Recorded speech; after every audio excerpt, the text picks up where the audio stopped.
नमस्कार, हार्दिक स्वागत और अभिनंदन है आपका मेरे चैनल शास्त्र मंथन में। श्री कृष्णाय नमः। श्रीमद् भगवत गीता के 18 अध्याय अपने आप में विशिष्ट स्थान रखते हैं, लेकिन जो 13वां अध्याय है क्षेत्र क्षेत्रज्ञ विभाग योग, यह एक अद्भुत अध्याय है। इस 13वें अध्याय क्षेत्र क्षेत्रज्ञ विभाग योग में 34 श्लोक हैं और जिसमें बहुत ही महत्वपूर्ण प्रश्न अर्जुन द्वारा किए गए हैं और श्री कृष्ण द्वारा उनके उत्तर दिए गए हैं। जो भी व्यक्ति इस अध्याय को ध्यान से पढ़ता या सुनता है, उसके जीवन के सभी कष्ट, सभी विपत्तियां दूर हो जाती हैं। अर्जुन ने कहा, क्षेत्र क्या है और क्षेत्रज्ञ किसे कहते हैं? कृष्ण ने उत्तर दिया कि यह जो शरीर है उसे क्षेत्र कहते हैं और जो इसको जानता है यानी जो इसमें रहता है यानी जीवात्मा, उसे क्षेत्रज्ञ कहते हैं। श्री कृष्ण कहते हैं कि विविध वेद मंत्रों और ऋषियों द्वारा शरीर और जीवात्मा यानी क्षेत्र और क्षेत्रज्ञ के बारे में कहा गया है। ब्रह्म सूत्र में भी इसका कथन है। कृष्ण बताते हैं कि क्षेत्र यानी शरीर 5 महाभूत, अहंकार, बुद्धि, मूल प्रकृति, 10 इंद्रियां, 1 मन, 5 ज्ञानेंद्री, शब्द, स्पर्श, रूप, रस, गंध, इच्छा, द्वेष, सुख दुख, स्थूल देह का पिंड, चेतना और धृति, इन तत्वों से, इन विकारों से युक्त होता है। फिर अर्जुन का प्रश्न है कि ज्ञान क्या है?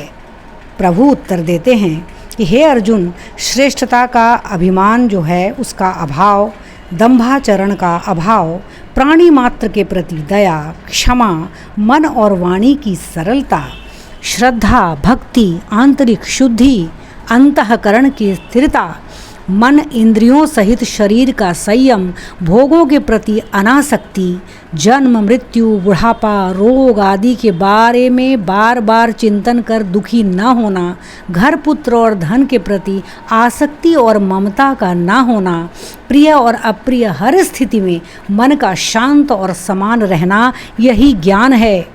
और हे अर्जुन, इस ज्ञान के 3 मार्ग हैं। पहला, ईश्वर के प्रति अनन्य भक्ति। दूसरा, एकांत तथा शुद्ध देश स्थान में रहना। और तीसरा, विषयासक्त दुर्जन मनुष्यों का त्याग, किसी भी प्रकार का संबंध दुष्ट लोगों से न रखना। इन सभी के विपरीत जो भी है वह अज्ञान है।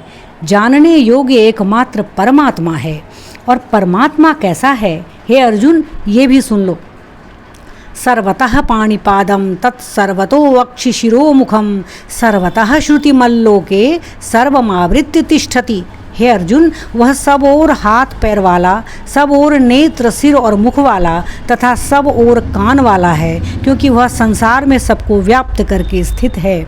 वह चराचर सब भूतों के बाहर भीतर संपूर्ण है, परिपूर्ण है और चर अचर भी वही है, सूक्ष्म और महासूक्ष्म भी वही है। और वह जानने योग्य परमात्मा विष्णु रूप से भूतों का धारण पोषण करने वाला और रुद्र रूप से संहार करने वाला तथा ब्रह्मा रूप से सबको उत्पन्न करने वाला है। वह परब्रह्म ज्योतियों का भी ज्योति है।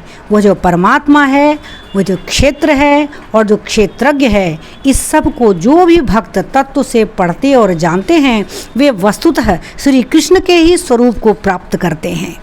प्रकृति और पुरुष, इन दोनों को अनादि जानकर राग और द्वेष, इन सभी विकारों से मुक्त होकर व्यक्ति जब ईश्वर की शरण में जाता है, तो यही उसका वास्तविक ज्ञान और यही उसका जीवन का उद्देश्य होता है। उस परमात्मा को बहुत से मनुष्य शुद्ध हुई सूक्ष्म बुद्धि से ध्यान के द्वारा अपने हृदय में देखते हैं, कुछ लोग ज्ञान योग के द्वारा देखते हैं, लेकिन कितने ही लोग कर्म योग के द्वारा देखते हैं और ईश्वर को प्राप्त करते हैं। इन सब में सबसे बड़ी बात ये ही है कि वो ईश्वर जो है, ईश्वर ही सर्वत्र व्याप्त और समाहित है। लेकिन हे अर्जुन, जो मंद बुद्धि वाले पुरुष हैं, वे ईश्वर को इस रूप में नहीं देखते हैं। जबकि उन्हें ये सोचना चाहिए कि ये जितना भी स्थावर जंगम प्राणी उत्पन्न होते हैं वो सभी क्षेत्र हैं और क्षेत्रज्ञ के संयोग से ही उत्पन्न होते हैं। जीवात्मा जब परमात्मा से मिलती है तभी उसका उद्धार संभव है। जो पुरुष नष्ट होते हुए सब चराचर भूतों में परमेश्वर को नाश रहित और समभाव में स्थित देखता है, हे अर्जुन, वही वस्तुतः यथार्थ देखता है। और जो पुरुष संपूर्ण कर्मों को सब प्रकार से प्रकृति के द्वारा ही किए जाते हुए देखता है और आत्मा को अकर्ता देखता है, वही यथार्थ देखता है। और अंत में भगवान श्री कृष्ण कहते हैं कि जिस प्रकार से ये सृष्टि में, इस संपूर्ण सृष्टि में जिस प्रकार एक ही सूर्य इस संपूर्ण ब्रह्मांड को प्रकाशित करता है, उसी प्रकार एक ही आत्मा संपूर्ण क्षेत्र को प्रकाशित करती है। जय श्री हरि।